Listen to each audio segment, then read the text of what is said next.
बीड जिल्ह्यामध्ये मारहाणीचा आणखीन एक नवीन व्हिडिओ समोर आलाय। आमदार संदीप क्षीरसागर यांच्या कार्यकर्त्याकडनं शोरूमच्या मॅनेजरला मारहाण झाल्याचं याच्यामध्ये दिसतंय। आमदार संदीप क्षीरसागर यांच्या पीएचा देखील समावेश असल्याचं कळतंय। बीडमधील घटनेचा सीसीटीव्ही सध्या व्हायरल होतोय। बीडमधील गुंडगिरी पुन्हा एकदा या निमित्ताने चर्चेत येतेय। जय मल्हार बागल यांनी मारहाण केली असं सांगण्यात येतंय आणि हा व्हिडिओ 12 डिसेंबर 2024 चा आहे। पुन्हा एकदा बीड जिल्हा चर्चेत आलेला आहे आणि पुन्हा एकदा एक नवीन मारहाणीचा व्हिडिओ समोर आलाय। याबद्दल अधिक माहिती घेऊया। आपले प्रतिनिधी गोविंद शेळके आपल्या सोबत आहेत।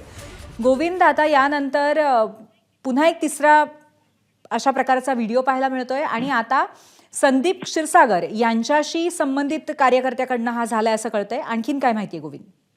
पूर्वी आपण बघतो की हा जो व्हिडिओ आहे तो एका शोरूम मधला आहे, ज्या ठिकाणी शोरूम मध्ये संदीप क्षीरसागरचे कार्यकर्ते गेले होते आणि शोरूमच्या कर्मचाऱ्यासोबत बोलताना त्यांची बाचाबाची झाली आणि आपण बघू शकतो की 12 डिसेंबर 2024 चा हा व्हिडिओ आहे, ज्याच्यामध्ये त्या कर्मचाऱ्यासोबत मारामारी होतीये। याचं कारण अद्याप समजू शकलेलं नाही की कुठल्या कारणाने हे सगळे भांडण झाले होते। मात्र मागच्या काही दिवसापासून बीड जिल्ह्यामधले जे वेगवेगळ्या प्रकारचे मारहाणीचे व्हिडिओ समोर येत आहेत, त्यात आता हा एक व्हिडिओ ऍड झालाय ज्यामध्ये संदीप क्षीरसागरचे कार्यकर्ते दिसत आहेत आणि हे एका शोरूमच्या कर्मचाऱ्यांना मारहाण करतायत।